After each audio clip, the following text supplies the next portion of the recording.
Welcome to the second session of the Gifts of Poets, a sampler, sponsored by the Broome County Arts Council Artisan Gallery in partnership with WordPlace at the Bundy Museum. This project will highlight several poets in the coming weeks in honor of April's National Poetry Month. My name is Connie Barnes, manager of Artisan Gallery at the Broome County Arts Council, and with me is Jay Barrett Wolf, founder of WordPlace at the Bundy Museum. Brian Pregas from the Bundy Museum is also with us behind the scenes to record sessions and produce the recordings. Our first poet tonight is Nicole Santalucia. Nicole is the author of The Book of Dirt, from NYQ Books, Spoiled Meat by Headmistress Press, and Because I Did Not Die by Bordighera Press. She is a recipient of the Charlotte Mew Chapbook Prize and the Edna St. Vincent Millay Poetry Prize. Her work has appeared in publications such as the Best American Poetry, the Cincinnati Review, the Rumpus, Columbia Journal, Tinge Magazine, as well as many other places. She teaches at Shippensburg University in Pennsylvania. Welcome, Nicole. Thanks, Connie. It's great to be here. It's traveling virtually back home to be with all of you. I love it. This is great. Yeah. I'm going to be reading from The Book of Dirt. This came out from New York Quarterly Books, February 2020. So just over a year ago. And I'll just start. The first poem is called Red State. A lot of the titles repeat. Keystone Ode, Red State, living in Pennsylvania, just telling it like it is. Okay, Red State. Sometimes street lamps flicker outside of my bathroom window. Old hallucinations rattle out of my left eye, and my dead body trickles out of the other. Sometimes I wake up from a drunk dream. It smells like dandelions and wet dirt. Sometimes I dig deeper into the dream and my brain falls into a barrel of wine. I splash, convince myself to stay in the holy water until I ferment. If I do get out alive, it costs me my lungs, both my hands, at least one leg, my eyesight and my tongue. It takes all my breath. Sometimes I wake up from a drunk dream, my fingers stained red. I must have scratched my legs all night as if I could scrape my way out of this disease. I take a shower, get dressed, change the sheets, then check my email. Every message says that I didn't drink the wine, that it guzzled me. Just before sunrise, the street lamps stop flickering, a dog barks, a garbage truck drives by. It is Tuesday, July 19th. I hurtled out of sleep to get here. Every so often I hitchhike in a dream, alone on the side of the road. I wait and wait. I'm in the distance looking for what's left of a car accident from the night before last. A shredded tire, shortness of breath, a shirt sleeve torn in half. I expect to find a shoe in the tall grass. There are always so many shoes on the side of the road.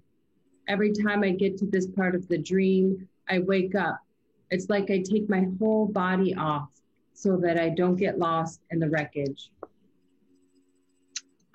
So that's the first one of the first poems early on in the book here. I'm gonna just keep going for the 10 minutes here. This is called From the Book of Dirt. If I'm a wife and my wife is a wife, who vacuums the house and cleans the dishes? Which wife dusts and which one does laundry?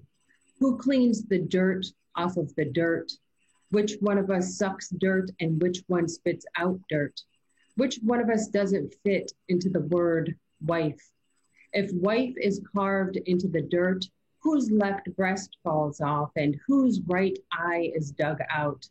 If the wind is prayer, if dirt is 50% lesbian and 50% void, if it never rains, how do mosquitoes suck the gay out? If we live below ground in our dirt house, do we get squatters' rights? Can we sue the land if the land is our witness?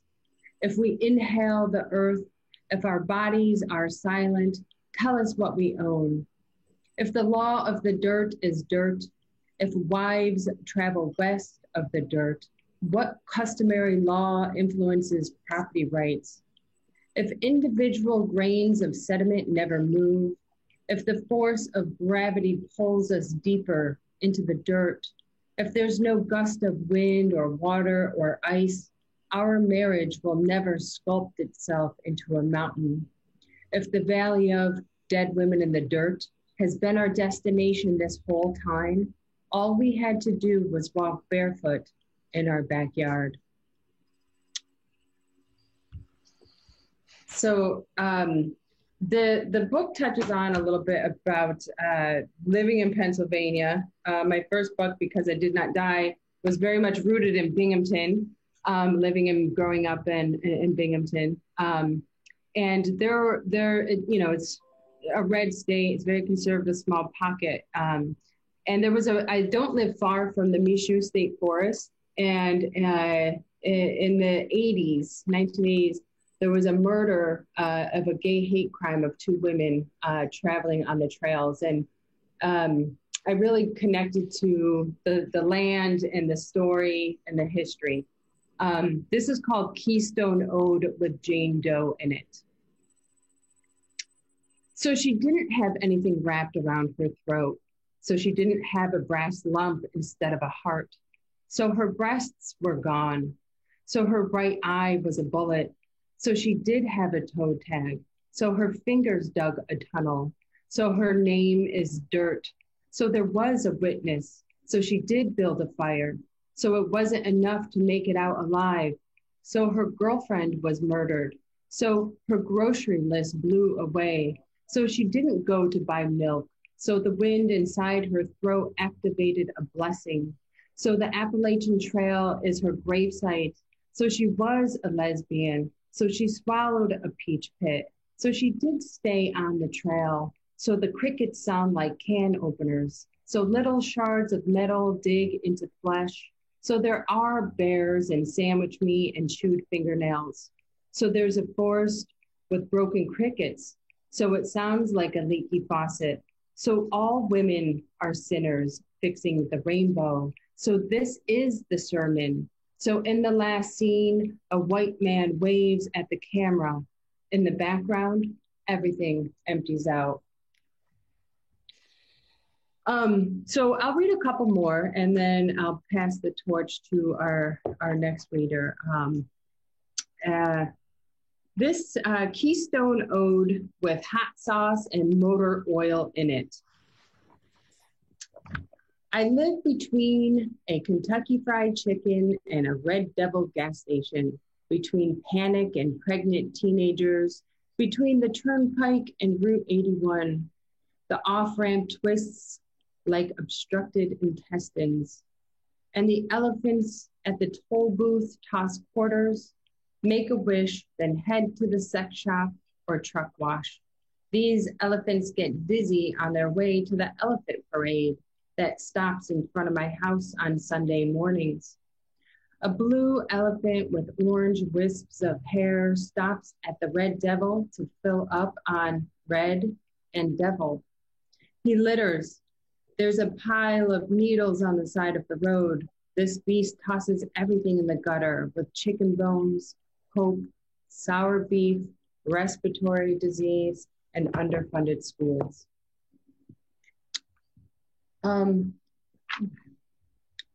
This goes back to the story of the murder of the women in the Michoud State Forest. It's called Notes from the Commonwealth, and it has this short little epigraph: Dead Woman's Hollow Road, Cumberland County, Pennsylvania, which is the trail entrance where they parked their car and before they went on their hike. You watch the news to find out that lesbians don't wash away after drinking dirt, that the dirt didn't absorb all the rain last week, that there's everything to name and no voice to repair the rainbow, that the history of queer was murdered in the Michoud State Forest. I heard about the woman who ran from the echo of hate, one shot at a time. I mean, I went to the grocery store, bought mushrooms covered in dirt, rinsed their white heads, poured olive oil on them, and the news in the background. There's a storm coming, a flood warning, maybe a murderer on the loose. I cooked and swallowed dirt. 11 miles away, a tree named Rebecca sank into the land. I am on the other side of the rainbow and the dirt that doesn't make the news. Lesbians sprout like wild strawberries. Their root systems tangle with murder. In Pennsylvania, crushed bones cut into the land, and daughters collapse before they are auctioned off every Sunday morning. This ritual is for sale in the church parking lot where blessings smell like gunfire and fingers break the sound barrier as they dig for life. The dirt under the dead woman's fingernails, sacred. The yeast in her throat, scooped out, melted down, and served as communion. I'll end with the last poem in the book, which is in conversation with Adrienne Rich in her poem, Diving into the Wreck. It's called On First Having Read the Book of Dirt. On first having read the Book of Dirt and loaded the batteries into the flashlight, I take off my shoes, put on my skin. My feet listen to the earth, gather digging tools in hollow land, check the ground for homophobia and women. 25 rounds of ammunition, dry dirt, a forest floor, a myth where queers get to the other side. The dirt without grass has no name. I've walked there picking bones. First the walnut tree, and then hot bullets. It is black, then brown, then earth. My face, our dream, you. Splitting in half again and again and again. I can't find my shovel, so I dig for it.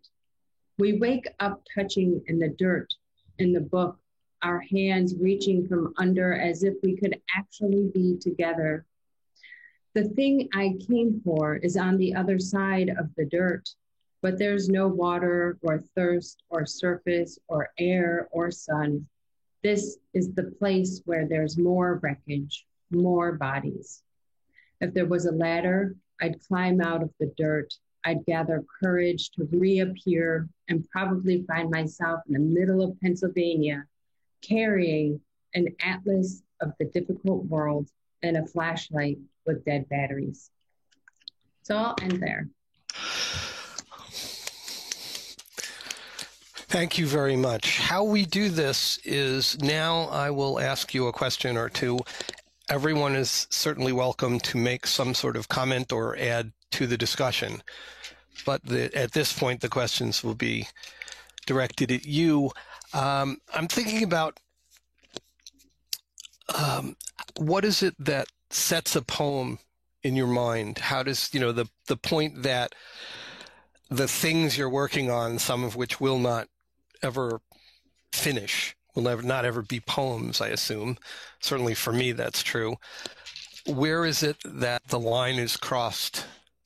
Or how does it feel to when you get to the place where it's like, yes, this is the piece, this is the work? So just like a process-based question in terms of arriving at a poem.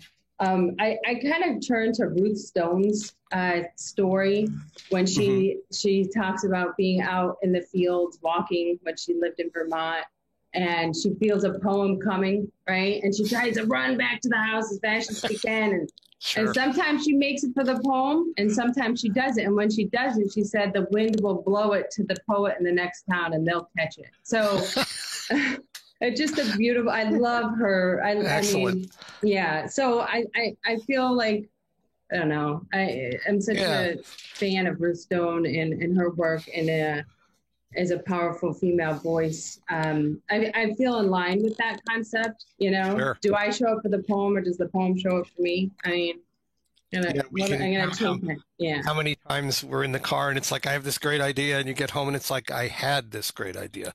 and Sure. I don't remember what it was. It was out there someplace. It's almost as if you pass through like a wave, and it's sort of at the point that you're passing through, it's there, and then as you go further, it's gone again. Yeah, that's part of it. I think too, because I teach a lot of I teach poetry Mhm. classes every semester to undergrads, and I ask them to write. It's a very generative writing class, Sure. and I write with them every single time. Every single Mhm. time we're writing together because I really believe in the sense of community. Sure. which makes me long for being part of the, starting the Binghamton Poetry Project back in 2011, 2010, Right. something like Oh, that. yeah. And really being involved in community is really important for me as part of my writing process. Since moving from Binghamton to Pennsylvania, I found it really important as part of my writing practice and arriving at poems to really be connected to the places and communities that I'm among. And that includes, the classroom, but I also started teaching in the prison here maybe 6 or 7 years ago now.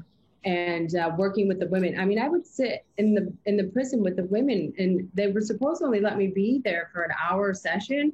And I think they forgot about me or something, because I'd sit there for like 4 hours. And we would just write together and talk and really hone in on, what it means to use our voices and arts and literacy in that way. It's wonderful. So yeah. Excellent. Fabulous. Yeah. All right. Thank you. Well, Sure. thank you. Does anybody else have any comments, questions? We can continue on if you'd like. Yeah, I noticed you look at dirt from, for me, unexpected angles. Yeah. Like it seems to be everywhere. And I wonder how much what Christians refer to as the Old Testament, what Jews call the Torah, I wonder how much Adam and Eve was at the forefront of your minds, because they're made from dirt.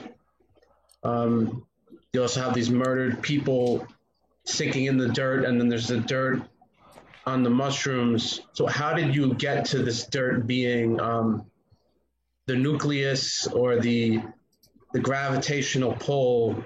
I think you know what I mean. Like, how did you get to that center? It has nothing to do with Adam and Eve. It has more to do to moving to Pennsylvania and being very mindful. I live very close to the Indian school in Carlisle, where they whitewashed Native Americans. So being aware of where I am, which kind of ties to Wendell Berry's nature poet, who's very phenomenal, is the idea of you don't know who you are unless you know where you are. And for me, moving to Pennsylvania, at first, it was like warehouses and farms and Route 81. And it was like, where am I? What is this? And so Sure. I started to talk to my students, and their families owned the farms. And I was like, I need to see where the people are. So I went to their family farms and started to really connect with the land and be mindful of the history of the land. And then as I started to dig a little deeper into like the historical, elements of this area, I realized how connected I am to the land, and then coming from Binghamton, I kind of just followed the river a little further south to get to where I am now. Right. Yeah. So rivers and land and all that really does affect how I have navigated in my writing life too. Sure. Great. Well, wonderful. Thank you so much, Nicole. Sure. Thank you. Our next poet this evening is Michael Folds. Michael, are you there? He went out and may be back in a minute. Maybe then we'll switch over to Wendy Stewart. Hi, Wendy. All right. Hi. It's Wendy, so great to be here. I will introduce you, and then you can please read to us. Wendy is a Canadian who lives in Vestal, New York with her family and teaches first-year college writing from home for the past year. She's published poems, creative nonfiction, essays, humor, and artwork in Our Voices, Ragazine, San Pedro River Review, and The Afterlife of Discarded Objects, a digital collective storytelling project and book. She thinks people are the best and misses them. Hi, Wendy. Hi, thank you. It's so wonderful to see Connie and Mike again, and to meet Joshua, to read with you all. And Connie and Barrett, thanks so much for the invitation to be here. When I was figuring out what to read tonight, I thought I need a common thread to tie a few poems together, along with what felt like half the country a year ago who wasn't, fighting for their own lives or saving other people's lives or serving the needy public like me or teaching in person. I was sewing masks inexpertly from the popular New York Times pattern. So I realized I had some poems about sewing that I'd never really connected. So my common thread is thread. So the first poem is called Seamstress. A hope chest can be a drawer in your dresser or even a cardboard box. Mrs. Vincent teaches us home ec. Last year, she was Mrs. Shepherd, not Miss Shepherd. She's been married twice. Though some snicker, all of us have hope for chests. Far away, on the other side of the gym, in a parallel room at the same time, the boys are learning other things in shop. The boys are learning shadows on their upper lips, learning to drop their voices and drop words, miter, oxyacetylene, dovetail, Brad, vices and spice racks upon which we will keep our spices in 3 or 20 years. What I learned in home ec in 2 years, that to shatter a Corelle dish, you need to make it ricochet, that peanut butter spread thinly on the underside of drawers grows mold, but margarine does not, that volunteering to run to the store gives you time for 2 smokes, that men like meat and regular meal times, that some girls so easily. One girl who has good skin, a father, and a real cedar-lined hope chest sews perfectly, like having perfect pitch. She can't go wrong. She sews neatly through her fingertip one day, removes her bloodstains for extra credit. The bloodstain comes out perfectly. Her fleece is white as snow. I learned sewing lace on cushions doesn't make them better, just lacier. That you can't get far without a properly wound bobbin. That broiled grapefruit makes a quick, wholesome dessert. That if you put brown sugar and coconut on it, it's ambrosia. That cramps get you out of phys ed, but not out of home ec. That nothing gets you out of home ec. 1 week each spring, though none of us has seen Lysistrata or even I Love Lucy, we trade home ec for shop. We make keychains out of perspex. We laminate and miter. We take photographs and develop them. We go outside. Those weeks, the boys, I guess, learned grapefruit appreciation and perhaps that they like meat and regular meal times and that their spice racks will one day become the verithaned hearts of cheerful, frugal homes. Girls can take shop all year instead of home ec, but only 2 hooers have ever done so. Whether a boy could take home ec instead of shop is an academic question. 3 decades on, I teach myself to sew slowly on a 30-year-old singer. Here's what I've learned so far. Tension's to blame for more ruined projects. Too much tension and there'll be puckers. Your seams may hold, but they'll be obvious. And not just to seamstresses either, whose own seams go uncriticized, unjudged, but awkward even to non-sewers, to carpenters and joiners, to plumbers and photographers, to miterers, to welders and to wielders of other kinds of torches. Too little tension and you set yourself up for loops and looseness. The top looks good, but one tug, a snag, flays open the entire seam. Get the tension right, or all the nabobs of spice rack, all the empresses of spice will shake their heads to see your cobbled joins. I stay up scouring manuals, learning late the language of easement, ruching, and dart. I now know there are semsters, not just tailors. I needed bifocals to study up on interfacing, clean finish, armscye, to see the worth of equal allowance, the graces of remnant and of selvage, the hazards of a misdirected nap, to know that I, of all people, can't afford to skip the stay stitch. I learned to keep the home machine well oiled. Next one's called Margins, and I have a tree in my front yard that used to tempt birds to their deaths about this time of year because they'd eat the fermented fruit that was still clinging to it and then make poor life choices about their own reflections in my front window. So a friend suggested I cut down the tree, and I found some stickers that did the job instead. So Margins. Things that are endless want hemming too sometimes, or tidying up at least, around edges that aren't there. Make mats of tragedy, table runners of branch, leaf, blossom, fruit, rot, drunken birds flying into the window, hemmed. Fell the tree, no more winged corpses landing flat in the Pachyssandra's mesh. No sweet rot smell to lure birds to carousing swoop. No fruit edible only to its victims. No blossom to mark winter's soft edge. No branch to frame the suburb sky, to divert the householder's eye from green to blue, to blue, to blue. About 2.5 years ago, I began a kind of meditation that is great for people who are not only not religious, but not spiritual, and who love poetry. It's called passage meditation, and you memorize a passage and you meditate on it, and you pick up a mantra and you stick with that one and you repeat it in anxious or angry moments. And the theory is that the more you repeat this, the more it's going to generate a kind of pension for you. So the mantra will say itself to you. I have not reached that stage, but this is a poem about sewing for people that I love, and in an angry, anxious time, and on leaning on my mantra. In a small workroom, you try to say your mantra as you sew, to keep some loved ones safe from harm today and pass the time.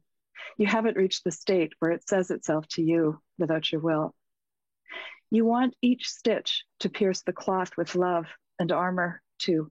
Om Mani Padme Om, the jewel in the lotus of the heart. Those words you chose last year and now renew. Because the lotus doesn't only float above mud, pure and waxen, shedding filth. It needs the muck and tumult to be born. Because though gems are nature's, we make jewels. Because the flower's heart's the only place clean and safe enough for love to live and be reborn with every breath, each stitch, big enough for love to carve the jewel.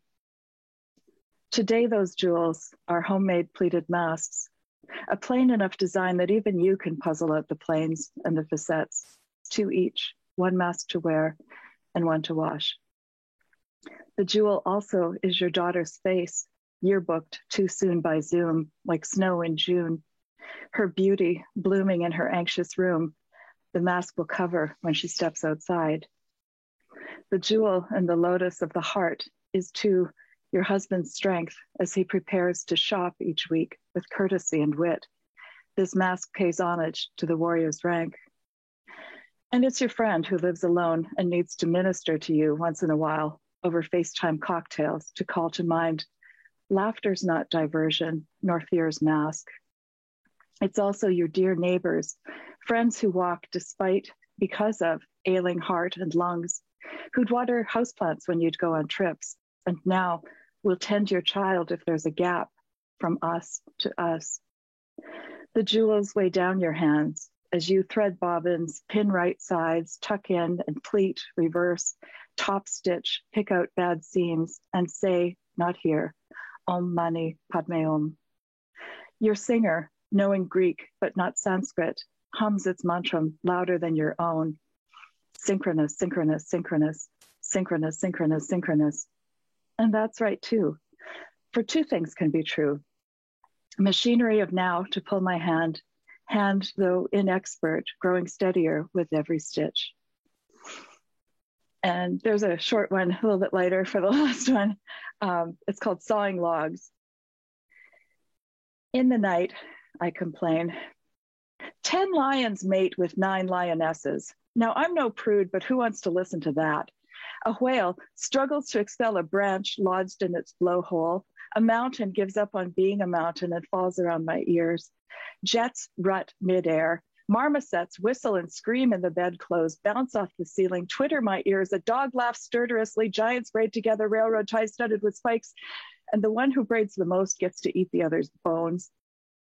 I'm suddenly conscious of sounding like a hypochondriac. More than 5 symptoms, and you just keep them to yourself. He frowns jovially, twirls a little on his rolly stool. Have you tried sewing a tennis ball to his back? I had not. I thank him. All women's art consists in knots, he says, and pats my shoulder kindly, and vice versa. I remember something else, but it's too late. His white tail is already flashing on the corner. I take off the paper gown and put on my clothes, mindful of the tender spot on my shoulder where the spool he'd planted is already beginning to sprout. The waiting room is packed, and really, it's nothing I can't live with. Thanks. That was wonderful, Wendy. Thank you. I think the thing that strikes me most in your set and in your work is how you effortlessly combine the mundane with poetic absurdity like it was conversation. You know, there's nothing artificial and nothing sort of self-conscious about it. It's just there. How do you do that? I don't know. I'm sorry. That's not a satisfactory answer, but no, like I so love eavesdropping, and I've written poems about eavesdropping and just hearing these little bizarre bits of conversation and just making connections with, you know, something I'm at work on. And that's often, it often has a feeling of playing hooky, I guess, when I'm, you know, getting a poem, catching that poem. Maybe Ruth Stone wasn't fast enough or something, you know, but yeah, like I think those kind of weird juxtapositions when you don't go looking for them are often kind of fruitful. Sure. Here's a sort of kind of standard question, but it's one that is interesting. Do you write freehand, or do you write on computer, or both? Or do you lean one way or the other? Yeah, I think mostly now on my computer. Yeah, mostly. Yeah, but I still like writing freehand, and I love having a notebook handy just to catch those random things that you hear, you know. And I'm not smart enough to, you know, dig out my notes app and type on my tiny little phone, so I'll scribble.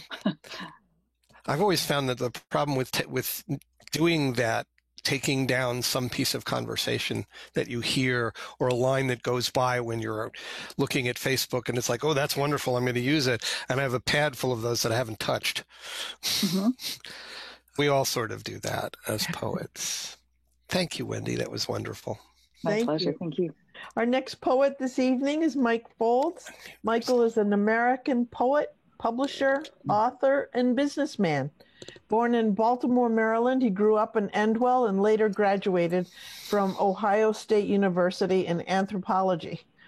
From 2004 to 2019, Folds published Ragazine.cc,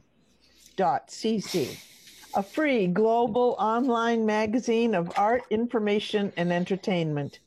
His books include Sleeping Dogs, a true story of the Lindbergh baby kidnapping, from Split Oak Press in Ithaca, New York, and Sandy, Chronicles of a Superstorm, a volume of poetry and images in collaboration with artist Christy Devereaux. His poetry collection, Some Stuff, is available as a Kindle edition on Amazon. Welcome, Mike. Thank you. I'm going to read one poem from Chronicles of a Superstorm. I looked through it, and a lot of the poems seem to have, well, obviously they have a lot to do with the storm. That was a long time ago. But this kind of still has some relevance.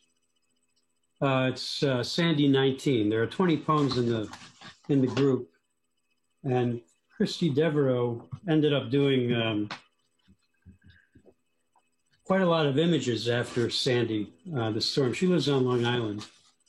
And we kind of worked on this together. I wouldn't call them all ekphrastic. I think a lot of her images are as much ekphrastic as the poems are.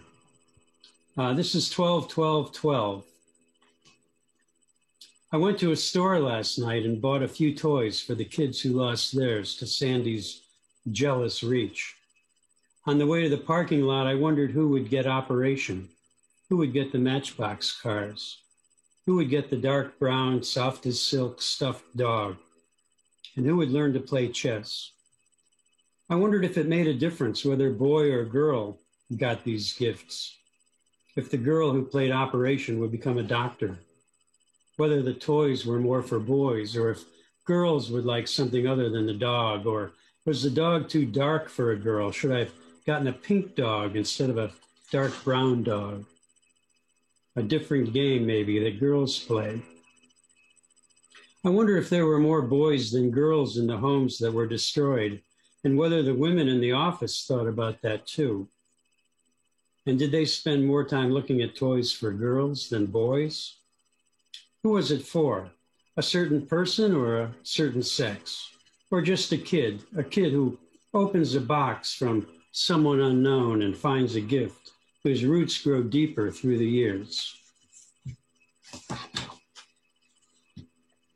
I won't read a paragraph from Sleeping Dogs, but I kind of like that book. It was a couple of friends in the Hudson Valley lived in a house, and supposedly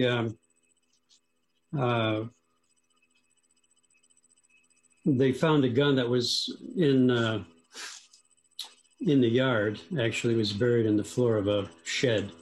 That was supposedly a .32 pistol of the same caliber that killed the baby in the Lindbergh kidnapping. And supposedly the kidnappers had visited the property at some period shortly before. So I did a little bit of research and ended up with a book. But as far as poetry goes, here's a poem that I like that it's probably one of the few poems for some reason that I didn't feel like I was writing it. It really felt like something was kind of coming from somewhere else. It's called Wilding. We went wilding one day and ran across a dead soldier who said in no uncertain terms, "The idiom of war persists, but you do not have to."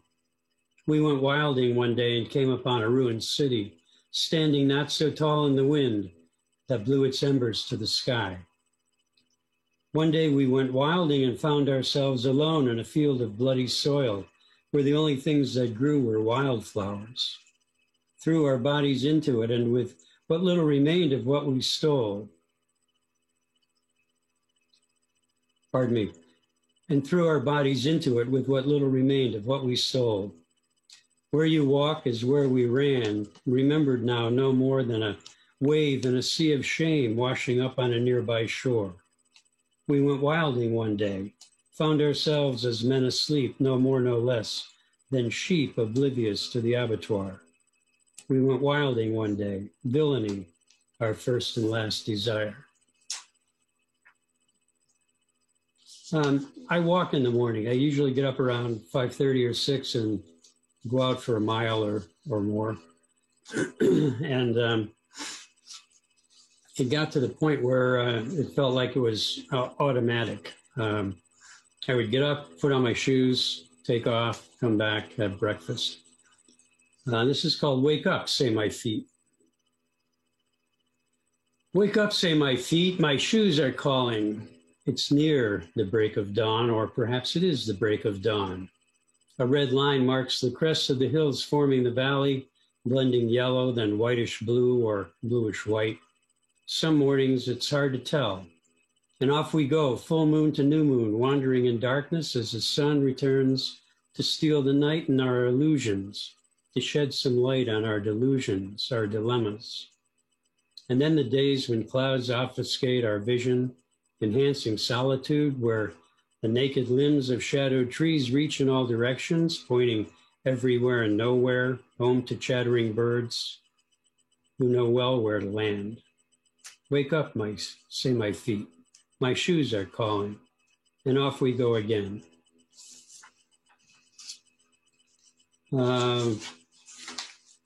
This poem is called Original Sin. And there's a lot behind it I won't get into. Part one. To be old and able to appreciate youthful indiscretion, those artful moments of excitement and delivery from the future and the past while having a blast. Those mountains of conformance exploding into bits of memories lost in the instants it took to rip them rock from mound. On a simple whim, the driving force behind invention and consequence, the original sin clad in agnostic garb for whomever delights in putting them on. And this is part two. That was then. The transparencies had been expected, images of another time when we were young, naked, and unafraid. Not the kind of photographs you want to share with strangers or your children.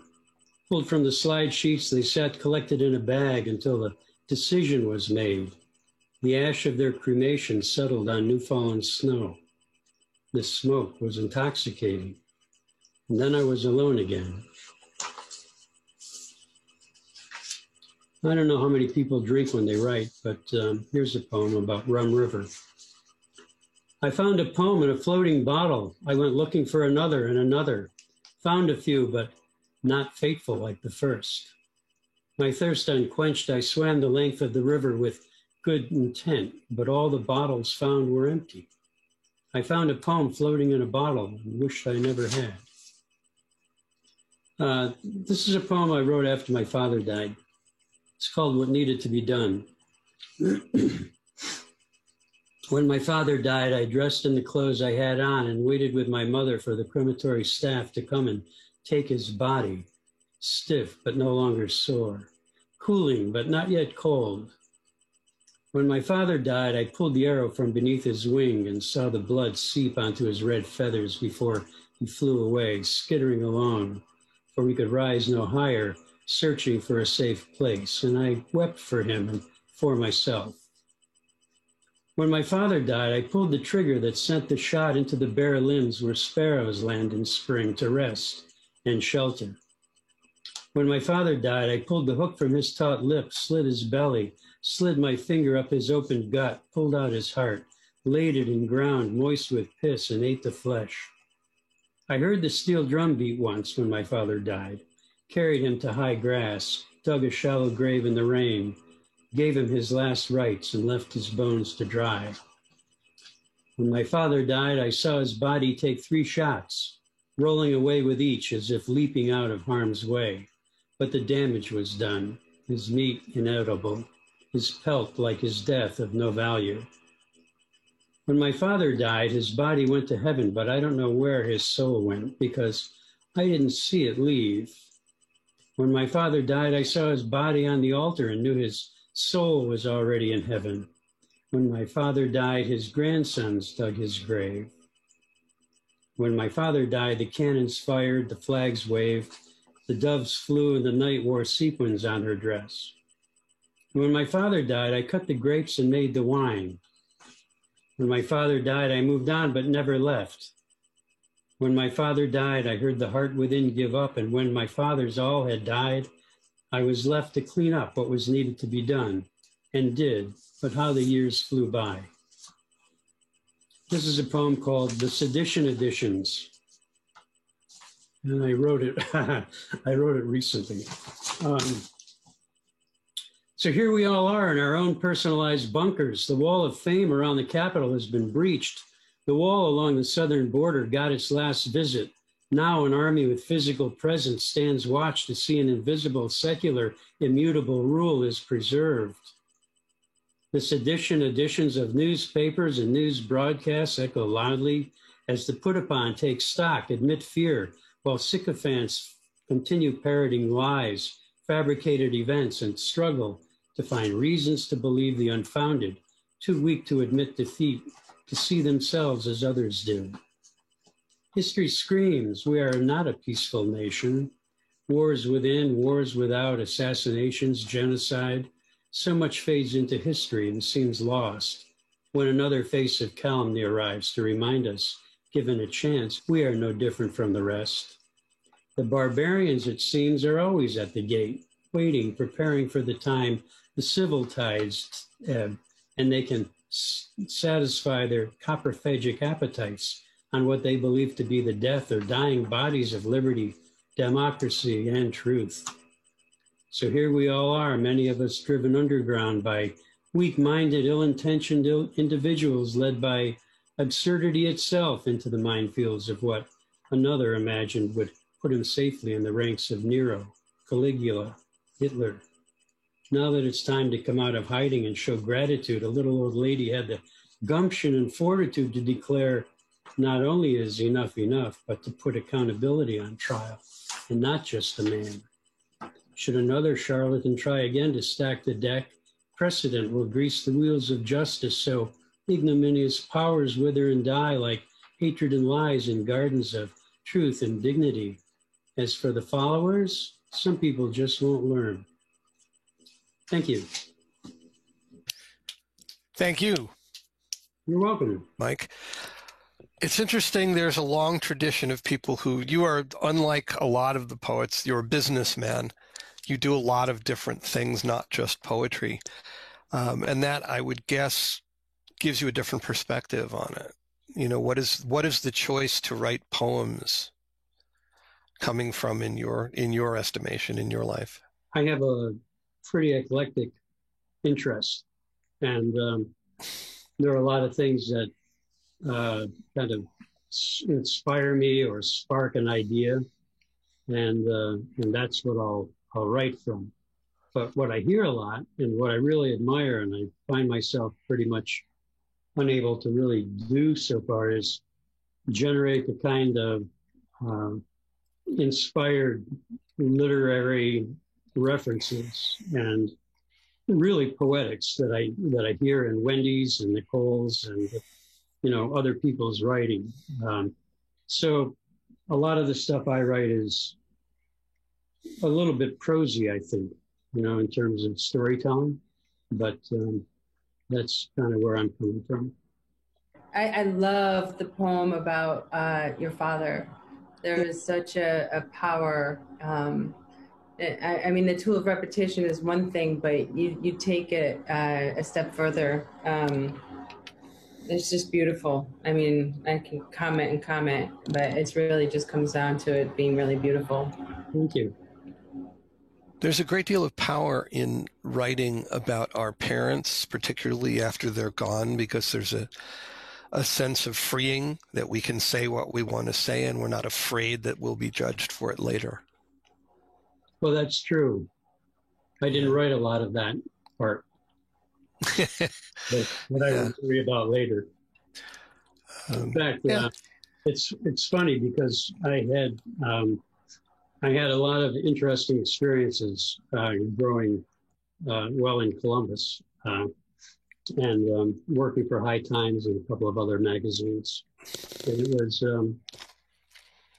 not something I really went back to very often, but when I got this package of slides from the old days, and decided, well, shall I keep these, you know, and hope nobody ever stumbles on them, or should I just burn them? And it seemed to be kind of ceremonial to go out in the yard and put it in the barbecue pit and set fire to it. So much for history. Yeah. So. Well, that's pretty amazing, Mike. Thank you. Well, thank you, Mike. Thank you so much. Our final poet tonight is Joshua Lindenbaum. Joshua's work has appeared in Poetica magazine, Drunk Monkeys, Breadcrumbs, Yes Poetry, the Bangalore Review, 521, Three Elements Review, Typishly, and elsewhere. He was just awarded a PhD in English and Creative Writing at Binghamton University during the pandemic. Yes! The pen has been his companion for quite some time, but it's still waiting for him to put a ring on it. It will even blast Beyonce's songs from time to time from a large boombox while standing outside his window at unusual times during the evening. His favorite animal is the ostrich. Welcome, Joshua. Thank you. The last time I read at Broome County Arts Council was at the old location with Jamie Ritson Colbert. I remember. Yeah, some years ago. So thank you for having me back. Yeah. So the first poem I'll be reading is called Pandemic Vocabulary List number 2. They ate inside. Practice social distancing. There's no need to buy clothes now.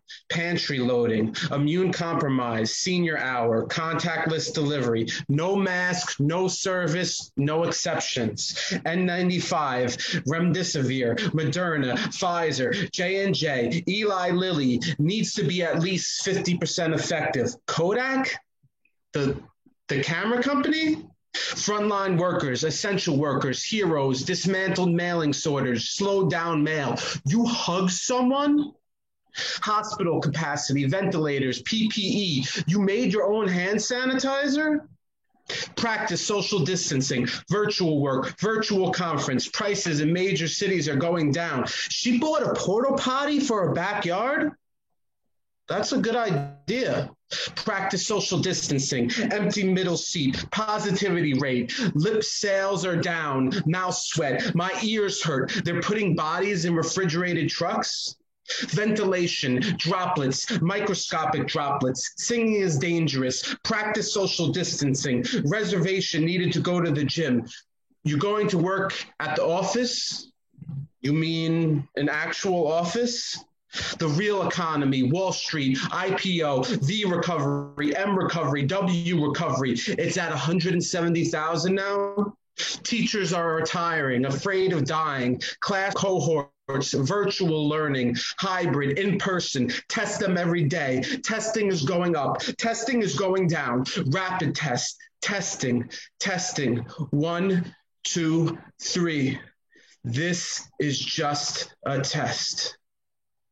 This has been discussed already about poems being inspired by hearing other people's conversations. So this poem definitely fits in within that discussion.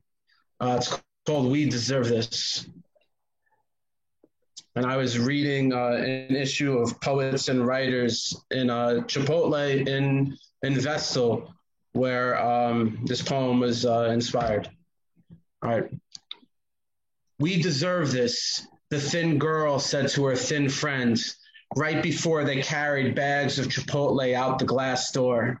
Her response was a smile, the type where one blows air out of her nose, where teeth are not shown and falls away as quickly as its initial formation. Food bag's arch paper handle feels like it's cutting into her hand.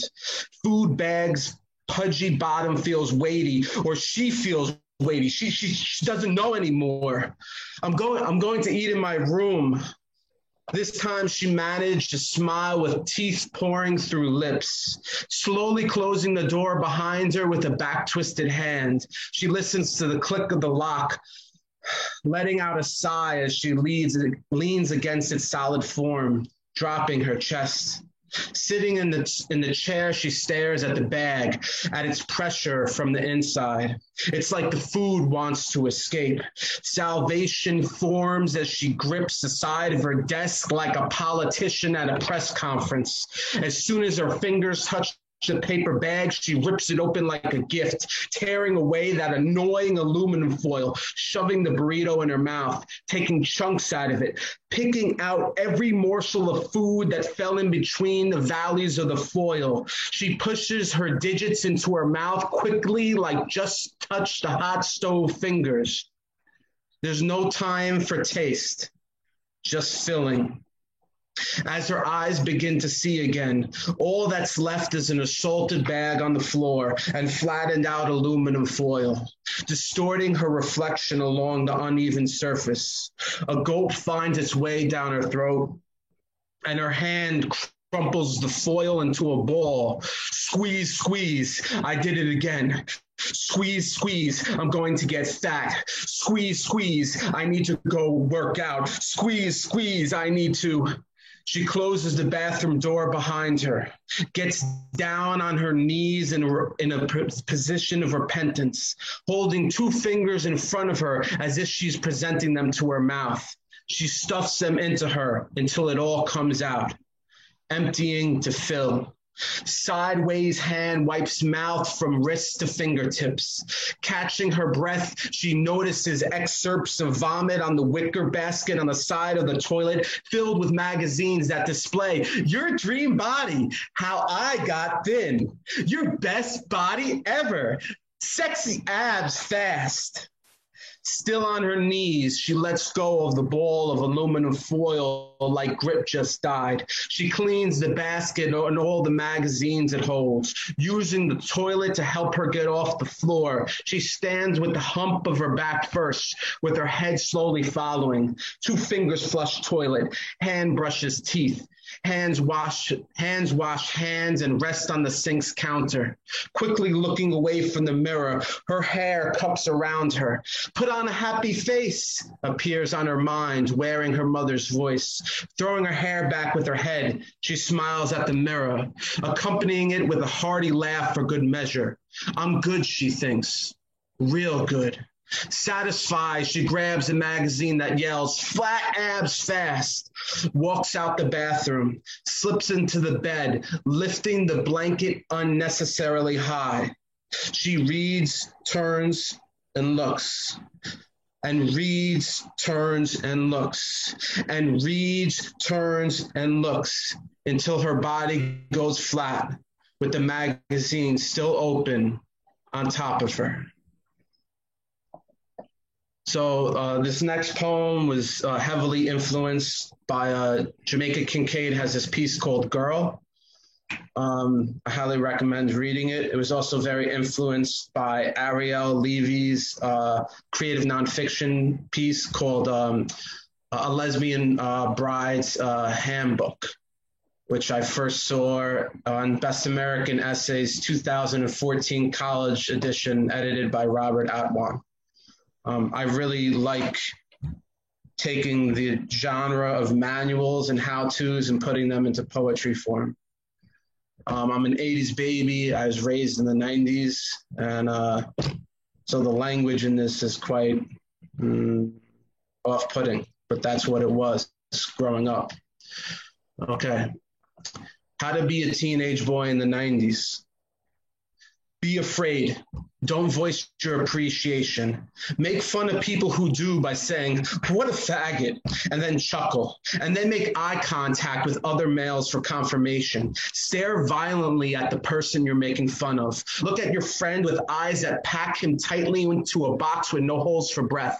And when infiltrated by a tinge of feeling that manages its way through strong fortification, slap him on the back hard and say, I was just fucking with you. Don't be such a pussy.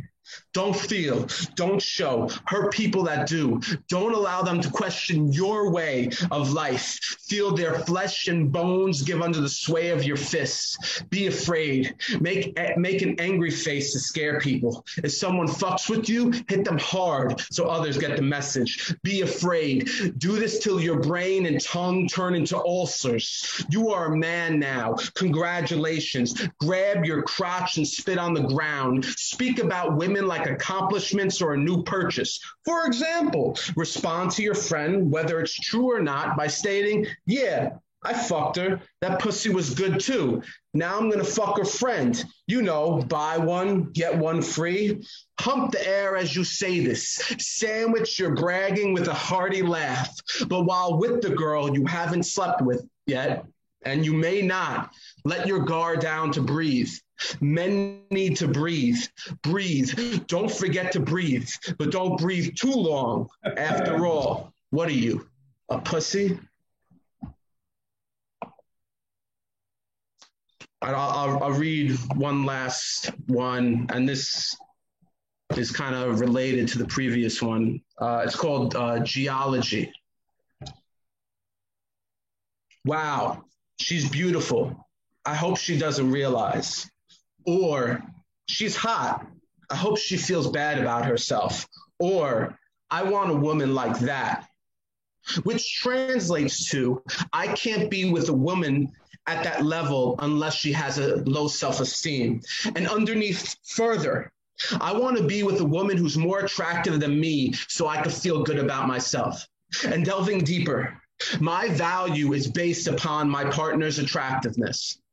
Going water well deep where snakes slither, where my brother's voice is docked. What a loser, fat fuck. No wonder you don't have friends. You still haven't gotten any pussy? What a faggot. The sluice lifts, and the sight of them wasn't as disturbing as the sounds of scales scraping ground. My fingers squeeze the handle as I imagine they do with their prey, and lift the shovel into the air like a sword, bringing it down upon the snakes until nothing is left but bleeding bodies and twitching, taking a jackhammer to the hard bottom of the well, pulverizing a mixture of butchered snakes and rock. Blood, pieces of flesh, and gravel shoot upward as I forcefully push downward, my hands shaking furiously, my face covered in snake blood smile until the machine runs out of gas, until fingernails recede, until hands become blood, until I have dug so deep the bottom makes eye contact. It is from here I will build a new well. Wow. Wow, Joshua, thank you. I got to say, you are more performing than reading, and it seems like what I get from it is a driver is just anger, and I don't mean that necessarily in a negative way. I mean that in that's what sets you afire, and I'm wondering if that is true in the writing as well as the delivery. Anger is part of it. I think the other parts of it is to decondition myself, right, as well as others, to make conscious decisions about my, what role do I have to play as a male, and making more conscious decisions about not being restrained by them. There's also a tinge, maybe more than a tinge, leaning towards activism and, We Deserve This was about a girl, but I certainly have had my own issues with disordered eating. Mm-hmm. And actually, I saw a dietitian at BU who put me onto 2 books. One was called Health at Every Size, and the other was called Intuitive Eating. And they very much helped me look at myself through another lens that wasn't heavily influenced by the fashion industry, the weight loss industry, etc. So is anger in there? Yeah. But there's certainly a mix of things that are providing sort of unwriting the narratives that we've been given as men. Yes. And trying to create a different narrative, and some of that comes from venting that feeling and the unpleasant parts of it in poetry. Just what you're taught about being a man is very unhealthy. Oh yeah. And for everybody, probably women are the worst recipients of toxic masculinity. Sure. I don't think there's anything wrong with being masculine, but I think there's something wrong with, like, you can't smile, or you got to be hard, or you can't show emotion. And that leads to, sure. I think that sort of behavior leads to like mass shootings and sexual assault and all sorts of things. Like not expressing yourself is dangerous. Yeah. Yeah. Absolutely. Well, I appreciate your work. Thank you very much. Thank you. Are you a fan of William Burroughs? I haven't read his work, no, but I'll look it up. William Burroughs. I got a taste of that from what you were saying, but from a different, maybe surface. I'm not sure it's the same, but we kind of got a hit from that. Yeah, I'll definitely check them out. A little bite of counterculture beat poet era too. Yeah, I'm definitely heavily influenced by hip hop, spoken word poetry, stand-up comedy, all of that. Yeah, there's kind of almost a Funhouse Mirror Bukowski position to that. Mm. You know, it's because he was much more of a misogynist and much more dark.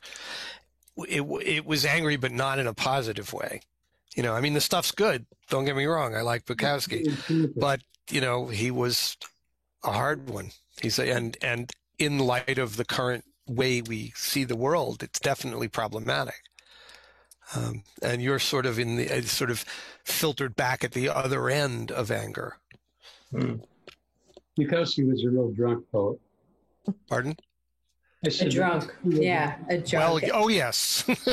and a very hurt person with how he was abused himself by his own father. So, I mean, you talk about how people channel pain and the way in culture shapes that, right? I mean, when we're talking about gender and identities and gender expressions and all that, fitting into the masculinity. He certainly fell into the masculinity in the way that Joshua, you're sort of talking about countering that, right? But it's interesting to hear the act of witnessing in everyone's work in a sense, and how we are all finding a different angle as approaching, you know, witnessing the world and reflecting back and engaging in that sort of expressive, I guess it's expressive, but just the art itself. And Joshua, I hear, you know, a sense of social commentary, like what you were talking about a little bit. The one about the women, the females with the eating disorder, had, you know, and the anger. I can really identify with tapping into and the anger. I feel like I got very angry writing this whole volume, The Book of Dirt. And I didn't know I was angry until after, and I was like, "Oh, great, the angry lesbian showing up again," you know. but I didn't realize how angry I was until, you know, I was presented with, you know, living in an area where I was constantly being reflected back, and the oppressions and the not feeling safe, right? Not feeling safe, and once you realize you're not feeling safe, I mean, it's pain. But you put up the front of anger to survive that pain. So I don't know. I mean, I can identify with that, witnessing the commentary, the anger, the pain, and that kind of surfaces everyone's work in its own way. Dr. Brene Brown said vulnerability is our most accurate measurement of courage. Sure. If you haven't read her book, she has a book called Daring Greatly. I would highly recommend it. She's a shame researcher. Yeah, she's great.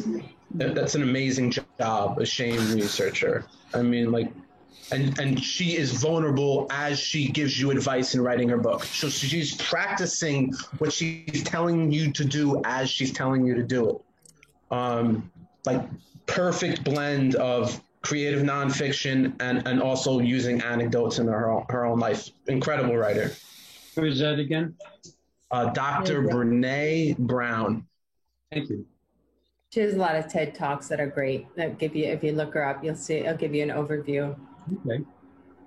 Yeah. You know, it's funny you were talking about Bukowski being kind of a mean guy, but I saw him in an interview, and somebody was following him around with a camera, and they were in a grocery store of some kind, probably a corner store. And he's sort of chatting with this woman next to him, and she says, "Well, what do you do?" And he says, "Well, I'm a poet."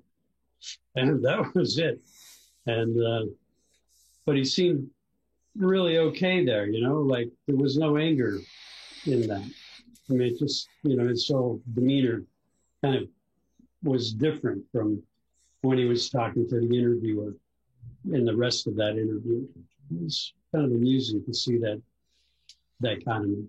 Mm-hmm. Wow. What a wonderful evening. Yes, absolutely. Thank you all. Thank you for your wonderful readings. Thank you for sharing your gifts of poetry. Next week, we'll hear from poets Joanne Corey, Rindy Tass, Kaloa, and Anita Shipway. Good night, everyone. Good night. Thank you. Thanks, Connie. Take care. Have Bye, a everyone. lovely Great to see you all. Thank you. Lovely to Take see care. all of you. Thanks. You all made me a better poet by listening to your work. So, Wonderful. Oh, thank you. very kind. Thank all right. you all so much. All right, bye. Good night.